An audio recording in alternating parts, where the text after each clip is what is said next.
Dearest Void, every time I make a video on this channel that strays from the manifesto by an inch, I get a lot of people angry in the comments. I basically get yelled at. And since I never follow any manifestos, I tend to get yelled at a lot by, well, everyone really.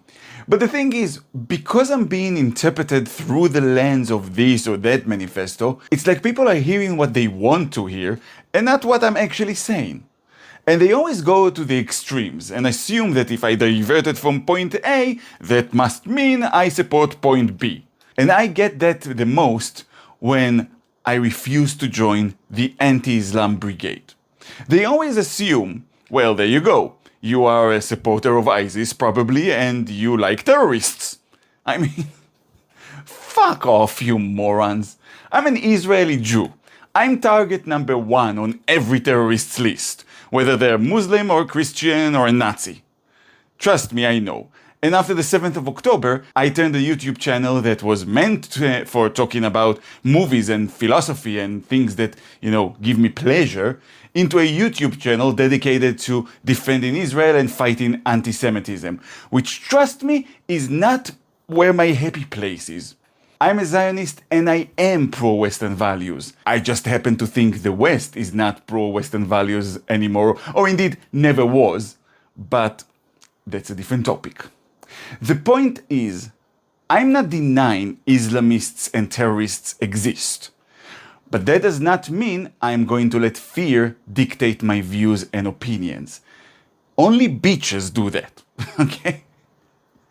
Oh my god. Maybe I'll cut that one out. We'll see.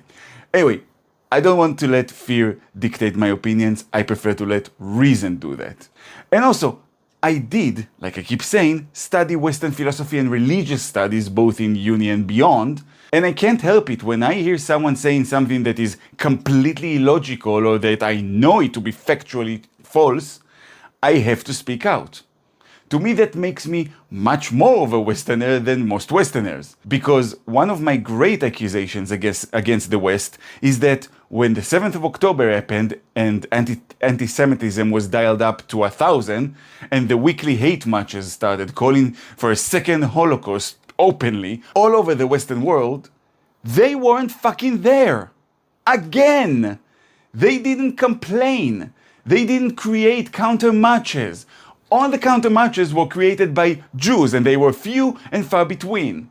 When they adopted, I mean more than half of the West, adopted the genocide blood libel.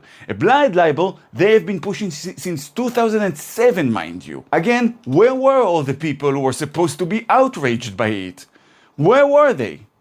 Where were all the people who were supposed to say clearly, no, that is not what's happening. That is anti-Semitic propaganda, and it's identical to medieval times when people accused the Jews of poisoning whales and justified violence against them with that. No one said that, but us Jews. When the sexual assaults came to light, horrific ones, from both the 7th of October and the experiences of the hostages, both men and women, mind you, where were all the hashtags for us? Where were all the feminists who wanted people cancelled if they were a rotten date? Where were everyone? Nowhere. They didn't give a shit. The people on the left didn't give a shit. And yes, people on the right didn't give a shit either. Unless our pain was used as a weapon against the Muslims, which they just happen to dislike more than us right now. So, I'd be the greatest hypocrite in the world if I heard people promoting what amounts to blood libel and propaganda against Muslims, which I know to be false, and not speak out about it.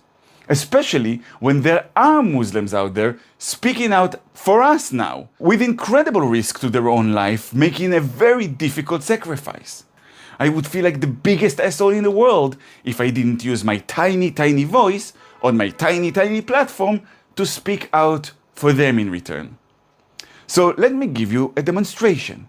And I'm intentionally using here someone that I like, more than like. This is Mansour Ashkar. He is an Israeli Druze, and he has a YouTube channel where he advocates for Israel. This guy served as special forces in the IDF.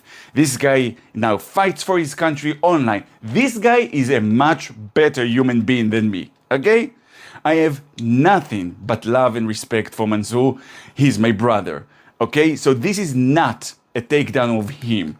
And I will leave you a link to his channel in the description so you can watch his terrific videos. But I did come across him saying this. In the Quran, the world is divided into two. Dar al-Harb, Dar al-Islam, the house of war, the house of Islam. Every place that is under Sharia law is the house of Islam. Every place that is not under Sharia law is called the house of war, which is called a jihad, a holy effort to go and conquer that place and bring it under Sharia law. Now, this is problematic for me because it is simply factually not true. First of all, he says every place under Sharia law is the house of Islam. Every place who's not under Sharia law is the house of war and should have a jihad there. This is where my problem began, because I didn't remember or even knew all of the things that I'm about to tell you. But I do know one thing. Most of the Muslim world does not live under Sharia law. That is a huge misconception of the West. The only countries that are under Sharia law is Saudi Arabia, and that is also being reformed, Afghanistan, Iran, and I believe Sudan. That's it. Egypt is not under Sharia law, nor is Jordan, nor in Indonesia, or the UAE, or Kuwait, or Iraq, or Pakistan. All Muslim countries, none of them under Sharia law. So Mansour's statement I knew had to be false because I knew that. And I ran to ChatGPT and I asked it about the division into Dar el-Islam and Dar el-Harb.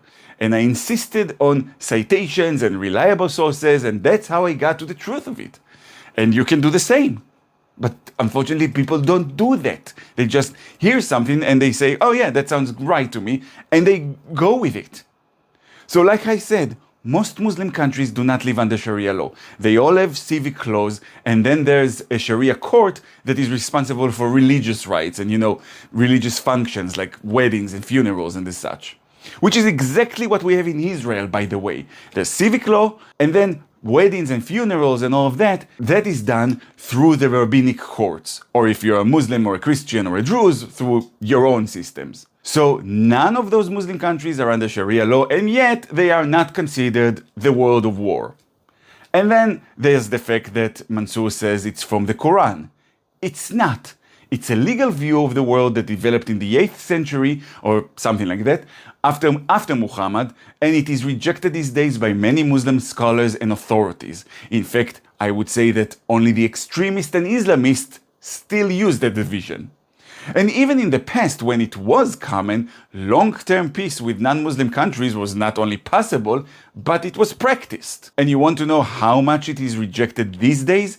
In Egypt, there's this institution called El-Azhar. It is considered one of the most, if not the most important Islam studies center in the Sunni world. And their position all the way back in the 50s is that the Dar el-Islam versus the Dar el-Harb division is obsolete and they reject offensive jihad. And the former head of El-Azhar even wrote an opinion piece saying in the book Bayan Linnas, a declaration for the people, issued by El-Azhar, it's clearly stated that the concept of categorizing countries as Dar Kufr and Dar el-Islam is a matter of independent judgment made by learned scholars. There is no mention of this concept in either the Quran or the Sunnah. So I'm sorry, Mansour, I love you, man, but what you said there is categorically false. It's not from the Quran. It's not an opinion the Muslim world as a whole agrees with. Do Islamists and extremists follow it? Absolutely. But that's why we need to make a distinction between the two. And that's my problem with what I call the anti-Islam brigade online. They take these half-truths and half-exaggerations and they talk about them like they are commonly known and agreed upon facts. This is a tactic done by the mainstream media, by the way. And these facts that they talk about are not facts. These are contested ideas. And they do that to paint the entirety of Islam as this deranged religion of 2 billion murderers. And that is simply factually not the case. That's like me describing the entirety of the West by the Nazis alone. Like if I made a video and said, matter of factly, well, it's known that Westerners like to grow tiny mustaches and wear leather and walk in funny walks with their legs kicking up real high, and also you have to hate Jews to be a real Westerner. I would understand why people would be upset with me, because it's not true. That's it, that's the reason. And the thing is, with all the problems in the world, with how fucked up it is and how fucked up we are as a species, do we really need more disinformation and incitement and hate? Is that what's going to fix everything? If we just make everyone hate the right group? Because I gotta say, as a grandson to Holocaust survivors, I don't think that is going to work for us. Now, does that mean that I want to hug Islamists and sing Kumbaya with them? Of course not. I keep telling you people, two thoughts at the same time. Islamists belong underground. But Muslims are not Islamists, any more than Westerners are Nazis. So please, try to think, check your words, be precise in what you're saying. And don't go for fear-mongering. Go for the truth.